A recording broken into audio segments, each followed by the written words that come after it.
Assalamualaikum warahmatullahi wabarakatuh. Perkenalkan, saya perwakilan dari kelompok 4 sebagai moderator dan pemateri.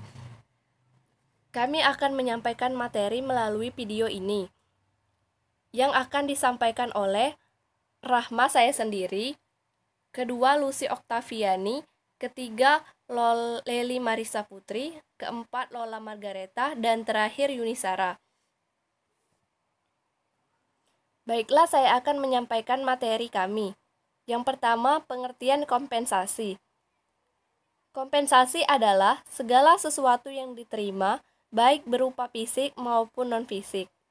Kompensasi juga berarti seluruh imbalan yang diterima oleh seorang pekerja atau karyawan atas jasa atau hasil dari pekerjaannya dalam sebuah perusahaan dalam bentuk uang atau barang, baik secara langsung maupun tidak langsung.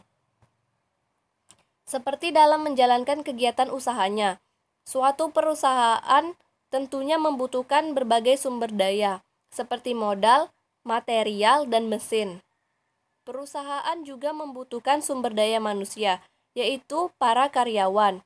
Karyawan merupakan sumber daya yang penting bagi perusahaan, karena memiliki bakat, tenaga, dan kreativitas yang sangat dibutuhkan oleh perusahaan untuk mencapai tujuannya.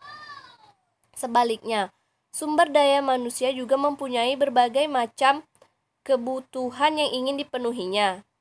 Keinginan untuk memenuhi kebutuhan inilah yang dipandang sebagai pendorong atau penggerak bagi seseorang untuk melakukan sesuatu, termasuk melakukan pekerjaan atau bekerja.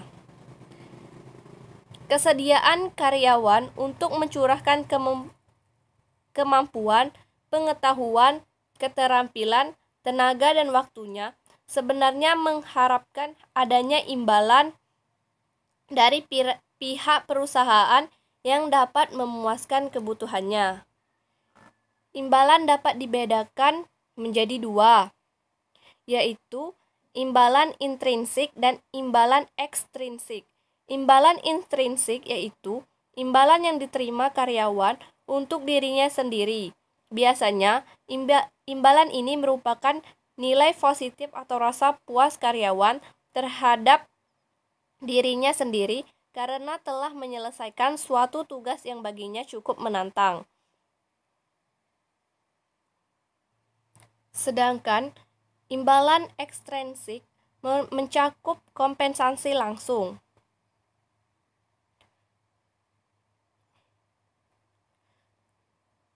Kompensasi tidak langsung dan imbalan bukan uang, termasuk dalam kompensasi langsung. Antara lain adalah gaji, upah, lembur, pembayaran insentif, tunjangan, dan bonus. Sedangkan termasuk kompensasi tidak langsung antara lain jaminan sosial, asuransi, pensiun, pesangon, cuti kerja, pelatihan, dan liburan. Imbalan bukan uang adalah kepuasan yang diterima karyawan dari pekerjaan itu sendiri atau dari lingkungan psikologisnya. Termasuk imbalan bukan uang misalnya rasa aman atau lingkungan kerja yang nyaman, pengembangan diri, fleksibilitas karir, peluang kenaikan penghasilan, simbol status, pujian, dan pengakuan.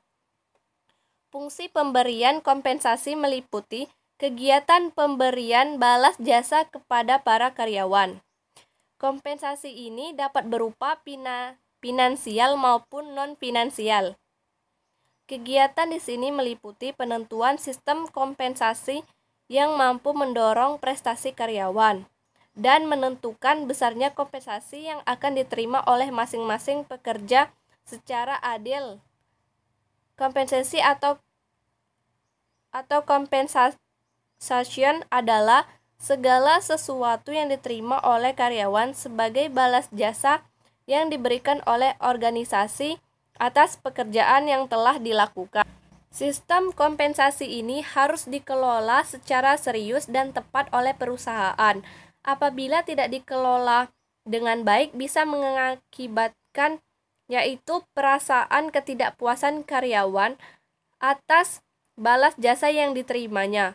Sebaliknya, apabila dikelola dengan baik, maka sistem kompensasi akan membantu perusahaan untuk mempertahankan pekerja, mempertahankan produktivitas, dan membantu perusahaan mewujudkan tujuan-tujuan dan visi yang ingin diraihnya. Bagi perusahaan, kompensasi berarti penghargaan kepada para pekerja yang telah memberikan kontribusi dalam mewujudkan tujuannya melalui kegiatan yang disebut bekerja. Kompensasi dapat diberikan ke dalam berbagai bentuk atau istilah, antara lain gaji, tunjangan, dan bonus. Gaji adalah balas jasa dalam bentuk uang yang diterima karyawan sebagai konsekuensi dari statusnya sebagai seorang pegawai yang memberikan kontribusi dalam mencapai tujuan perusahaan atau organisasi. Tingkat gaji di perusahaan sangat penting karena mempengaruhi kemampuan organisasi memikat dan mempertahankan karyawan yang kompeten dan posisi kompetitifnya di pasar produk. Kebijakan tingkat gaji yang sehat dapat mencapai 3 tujuan, yaitu memikat suplai tenaga kerja yang memadai, mempertahankan karyawan saat ini tetap puas dengan tingkat kompensasi mereka, dan menghindari terjadinya tingkat perputaran karyawan yang mahal. 2. Kompensasi dalam perspektif syariah.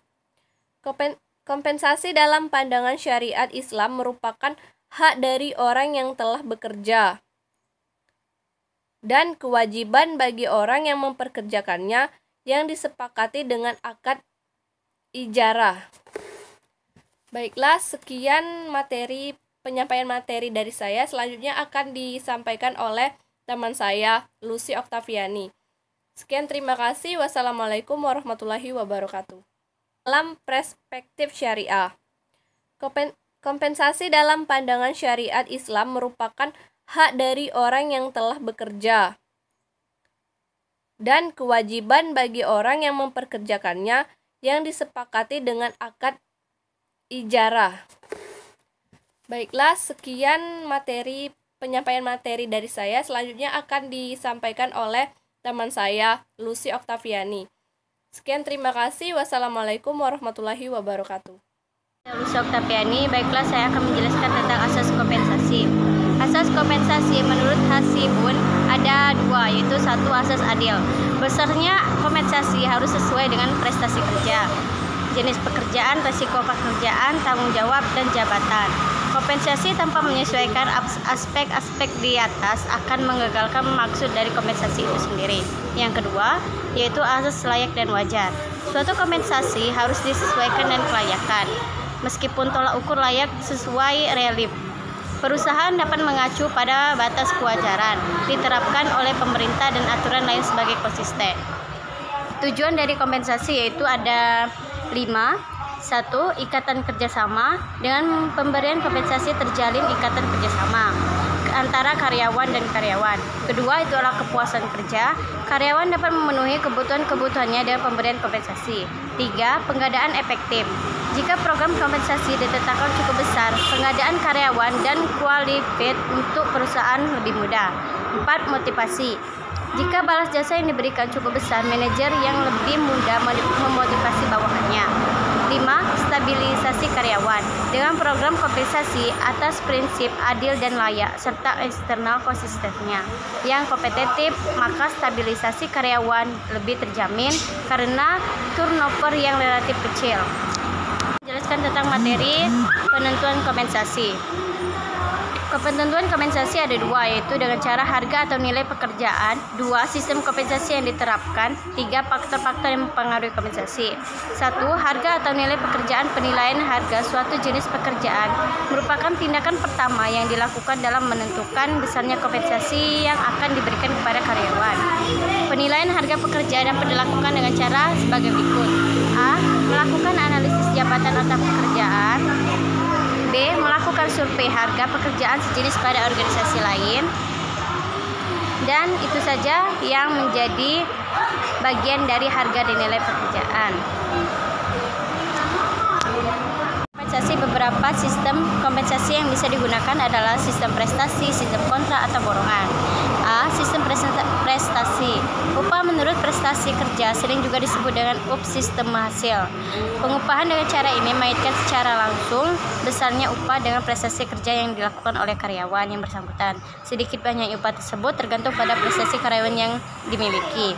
B. Sistem waktu atau besarnya kompensasi dihitung berdasarkan standar waktu seperti jam, hari, minggu, bulan. Besarnya upah ditentukan oleh lamanya karyawan bekerja, melaksanakan atau menyelesaikan suatu pekerjaan. Baiklah, itu saja penyampaian materi dari saya. Saya akhiri, wassalamualaikum warahmatullahi wabarakatuh. Kelima, upah, gaji, insentif, dan kompensasi pelengkap. Jenis-jenis kompensasi sebagaimana telah diuraikan di bagian atas. Kompensasi adalah gaji atau upah ditambah dengan fasilitas dan insentif lainnya yang diterima pegawai dalam organisasi. Pegawai juga dapat menerima kompensasi. Jenis-jenis kompensasi selain upah atau gaji tetap adalah 1. Pengupahan insentif. 2. Kompensasi pelengkap. 3. Kesehatan dan keamanan. 1. Insentif. Yang dimaksud dengan insentif adalah pemberian upah atau gaji berdasarkan perbedaan prestasi kerja, sehingga bisa jadi dua orang yang memiliki jabatan sama akan menerima upah yang berbeda. Perbedaan tersebut merupakan tambahan atau upah bonus karena adanya kelebihan prestasi yang berbeda satu pegawai dengan pegawai lainnya. A. Sifat dasar insentif. Beberapa sifat dasar insentif pengupahan insentif adalah sistem pembayaran agar diupayakan cukup sederhana. Upah insentif yang diterima benar-benar dapat menaikkan motivasi kerja mereka sehingga output dan efisiensi kerjanya juga meningkat. Penentuan standar kerja atau standar produksi hendaknya secermat mungkin, dalam arti tidak tahu terlalu tinggi sehingga tidak terjangkau oleh umumnya karyawan, atau tidak terlalu rendah sehingga tidak terlalu mudah dicapai karyawan. B. Kesulitan sistem pengupahan insentif menurut Jackman dalam Susilo Martoyo 1994 terdapat 8 kesulitan dalam sistem pengupahan insentif, yaitu alat ukur dan tujuan perusahaan harus terikat erat. Data tentang prestasi kerja karyawan harus cepat dan teratur terkumpul setiap saat atau hari, minggu, bulan. Standar yang ditetapkan haruslah mempunyai kadar atau tingkat kesulitan yang sama untuk setiap kelompok kerja. Gaji atau upah. Total dari upah pokok plus bonus yang diterima haruslah konsisten di antara berbagai kelompok kerja yang menerima insentif dan antara kelompok yang menerima insentif dengan yang tidak menerima insentif. Standar prestasi haruslah disesuaikan dengan periode dengan adanya perubahan dan prosedur kerja. 2. Kompensasi pelengkap atau fake benefit. Kompensasi pelengkap merupakan salah satu bentuk pemberian kompensasi berupa penyediaan paket benefit dan program-program pelayanan karyawan yang dimaksud pokok untuk mempertahankan keberadaan karyawan sebagai anggota organisasi dalam jangka panjang. Kalau upah dan gaji merupakan kompensasi langsung karena berkaitan dengan prestasi kerja, maka kompensasi pelengkap merupakan kompensasi tidak langsung berkaitan dengan kompensasi dalam prestasi kerja. Dengan perkataan lain, kompensasi pelengkap adalah upah, penciptaan kondisi dan lingkungan kerja yang menyenangkan dan tidak secara langsung berkaitan dengan prestasi kerja. Kompensasi pelengkap meliputi A. Tunjangan antara lain berbentuk tunjangan kesehatan, asuransi kecelakaan kerja, dan B. Pelayanan yang meliputi majalah, sarana olahraga, perayaan hari raya, program sosial lainnya. Yang ketiga, keamanan serta kesehatan karyawan, pembinaan kesehatan karyawan atau anggota organisasi merupakan suatu bentuk kompensasi non-finansial yang sangat penting dalam organisasi. Keadaan aman dan sehat seorang karyawan atau anggota organisasi tercermin dalam sikap individual dan aktivitas organisasi karyawan yang bersangkutan. Makin baik kondisi keamanan dan kesehatan, makin positif sumbangan mereka bagi organisasi atau perusahaan. Pada umumnya, perusahaan memperhatikan masalah keamanan dan kesehatan karyawan justru untuk memungkinkan terciptanya kondisi kerja yang lebih baik. Hal ini penting sekali terutama bagi bagian-bagian organisasi yang memiliki risiko kecelakaan tinggi. Itulah penjelasan. Assalamualaikum warahmatullahi wabarakatuh. Saya Lola Margareta akan menjelaskan pengertian dari pemeliharaan SDI. Menurut Hasibuan, pemeliharaan adalah usaha mempertahankan dan atau meningkatkan kondisi fisik, mental, dan mental karyawan agar mereka tetap loyal dalam bekerja produktif untuk menunjang tercapainya perusahaan. Pemeliharaan karyawan harus mendapat perhatian yang sungguh-sungguh dari manajer. Jika pemeliharaan kurang diperhatikan, semangat kerja, sikap, dan loyalitas karyawan akan menurun. Absensinya dari turnover meningkat, disiplin akan menurun, sehingga pengadaan dan pengembangan kompensasi dan pengintegrasian karyawan yang telah dilakukan dengan baik dan biaya yang besar kurang berarti untuk menunjang tercapainya tujuan perusahaan. Supaya karyawan semangat bekerja, berdisiplin tinggi, dan bersikap loyal dan menunjang tujuan perusahaan, maka fungsi pemeliharaan mutlak mendapatkan perhatian manajer. Tidak mungkin karyawan bersemangat kerja dan konsentrasi pun terhadap pekerjaan jika kesejahteraan mereka tidak diperhatikan dengan baik. Pemeliharaan atau maintenance adalah usaha mempertahankan dana atau meningkatkan kondisi fisik, mental, dan sikap karyawan agar mereka tetap loyal dalam bekerja produktif untuk menunjang tercapainya tujuan perusahaan. Kemudian ada tujuan dan asas pemeliharaan. Tujuan pemeliharaan. Pemeliharaan karyawan dilakukan dengan tujuan baik demi kepentingan perusahaan maupun para karyawan. Pemeliharaan karyawan yang dilakukan untuk kepentingan perusahaan adalah untuk kepentingan perusahaan, produktivitas kerja karyawan, meningkatkan loyalitas, disiplin, dan mengurangi absensi, konflik, dan hidup harmonis. Pemeliharaan karyawan salah satu bentuk untuk meningkatkan atau mempertahankan kondisi fisik, mental dari karyawan yang baik agar tetap loyal dalam bekerja produktif. Kemudian ada asas pemeliharaan karyawan. Asas pemeliharaan karyawan ada 5. Yang pertama, asas manfaat dan konsistensi. Yang kedua, asas kebutuhan dan keputusan. Dan yang ketiga, asas keadilan dan asas kelayakan. Keempat, asas peraturan legal. Dan yang terakhir ada asas kemampuan perusahaan.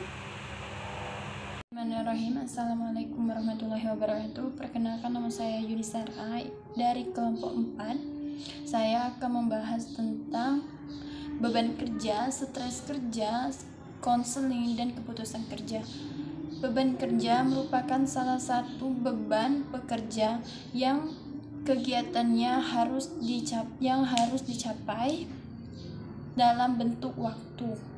Stres kerja merupakan hambatan dari banyaknya tugas dan banyaknya ameliasi yang bertentuan dengan unit organisasi dalam bentuk waktu yang telah ditentukan. Konseling merupakan unit pertolongan yang akan dilaksanakan bagian dari pekerjaan mereka masing-masing. Dan terakhir adalah keputusan kerja. Keputusan kerja merupakan keputusan karyawan yang mengerjakan tugasnya dan menilai tugasnya masing-masing dan mereka puas dengan hasilnya. Terima kasih. Baiklah, sekian video presentasi dari kelompok 4. Jika ada salah, kami mohon maaf. Kepada Allah kami mohon ampun. Saya akhiri. Wassalamualaikum warahmatullahi wabarakatuh.